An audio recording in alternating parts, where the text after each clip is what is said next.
Selamat siang, saya atas nama Virginia Koreluji dengan NIM 2003030109, mahasiswi dari Fakultas Ilmu Sosial dan Politik jurusan Sosiologi, kelas C semester 2. Siang hari ini saya akan mempresentasikan tugas mata kuliah Sosiologi Komunikasi, tugas mereview buku yang ke-13 dengan judul buku Kebijakan Radio Komunitas di Asia Selatan.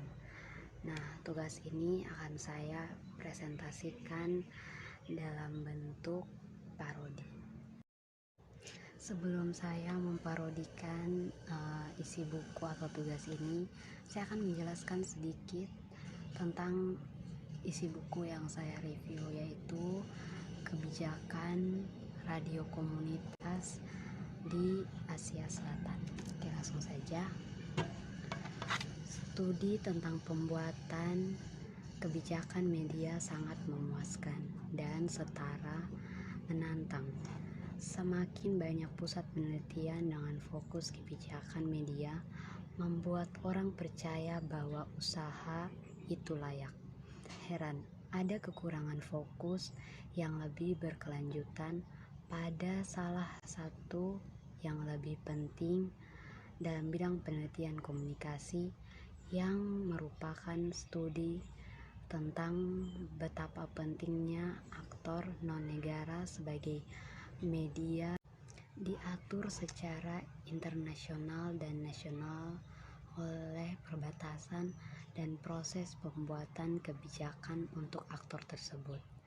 Lebih banyak tentang adalah kurangnya beasiswa refleksif tentang kebijakan dan kebijakan media dibuat dari dunia selatan pada umumnya dan Asia Selatan pada khususnya.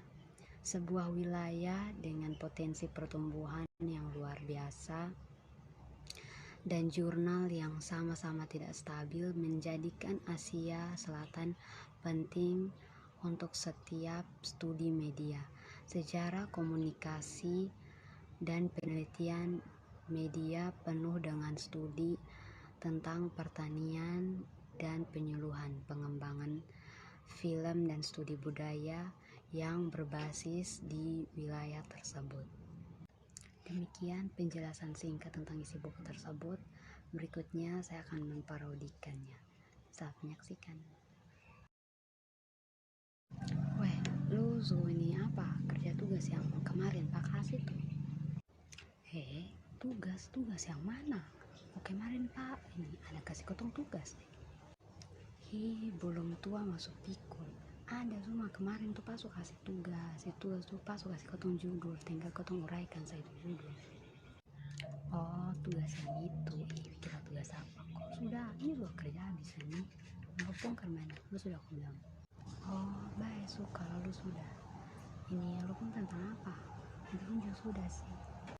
Bepom tentang studi kebijakan media dan media komunikasi. Oh begini, kan ketunduk pun sama-sama sudah tahu.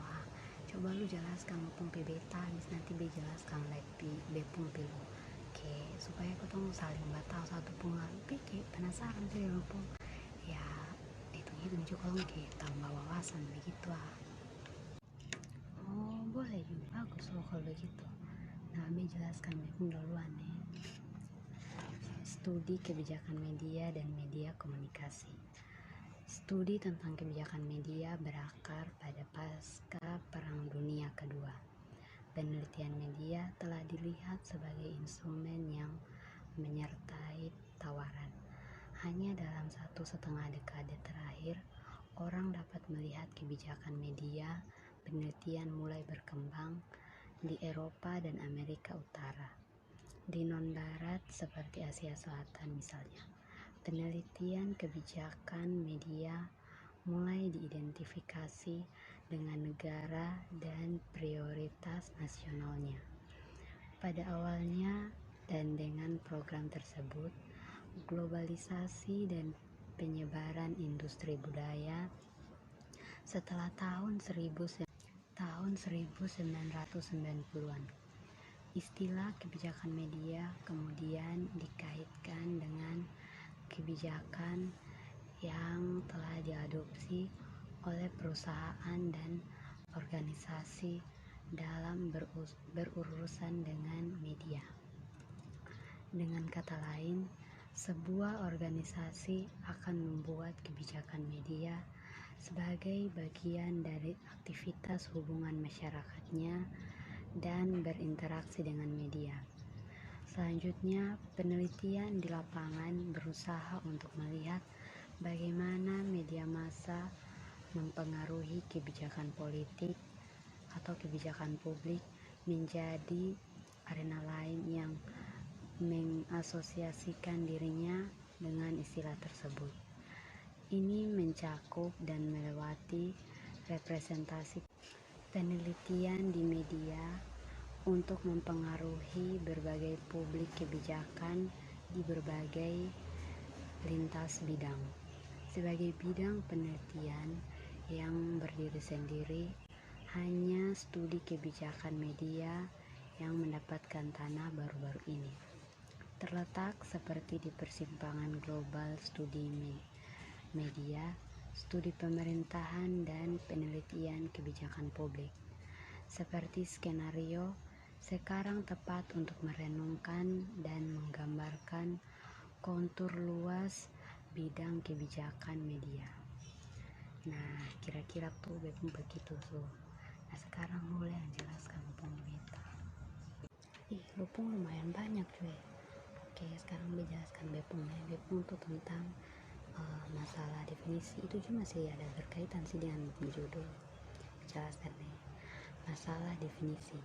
Mendefinisikan kebijakan media sangat sulit, mengingat ambiguitas apa unsur-unsur pembentuknya dan bagaimana mereka bersatu sebagai kebijakan. Des Friedman berbicara tentang bagaimana tidak ada realitas, mencerminkan keragaman sistem media dari cetak sehingga penyiaran dan sekarang yang baru media, banyaknya pengaturan di mana mereka diproduksi dan berbagai aktor yang mempengaruhi perumusan kebijakan.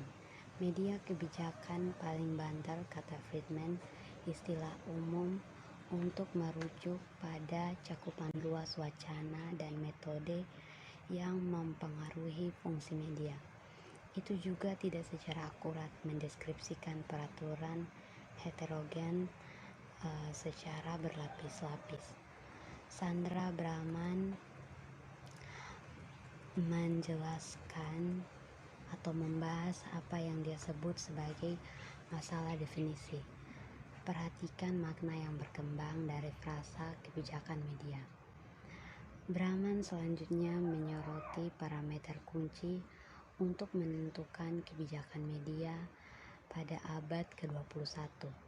Di antara mereka, dia menulis ada empat bagian. Yang bagian pertama, definisi harus menjadi valid dan harus memetakan ke realitas empirik. Yang kedua, itu harus komprehensif untuk memasukkan semua pengaturan, aktor, proses, arus informasi di dalamnya, dan ruang lingkupnya. Yang ketiga, harus luas secara teoritis untuk memungkinkan berbagai kerangka referensi harus dapat dioperasionalkan secara metodologis. Dengan demikian, menggambar tentang metode yang diterima secara ilmiah, memeriksa kebijakan, dan juga kepada akhirnya. Yang keempat, itu harus dapat diterjemahkan dalam arti bahwa perkembangan baru harus diterjemahkan dan dapat atau diterjemahkan ke dalam bahasa hukum warisan. Menggambar pada parameter ini yang membuat definisi yang baik tentang kebijakan media. Brahman menyatakan bahwa media kebijakan dalam arti luas sejalan dengan kebijakan bidang informasi yang melibatkan masalah yang muncul pada setiap tahap produksi informasi, rantai yang mencakup pembuatan proses aliran dan penggunaan informasi. Nah, itu sebetulnya penjelasan. Makasih ya tadi usuk jelaskan Lupung. Wih, Lupung lumayan banyak nih, Mar. Terima kasih kembali juga sudah jelaskan Lupung beta. Demikian video parodi singkat saya. Mohon maaf bila banyak kesalahan dan semoga bisa bermanfaat. Sekian dan terima kasih.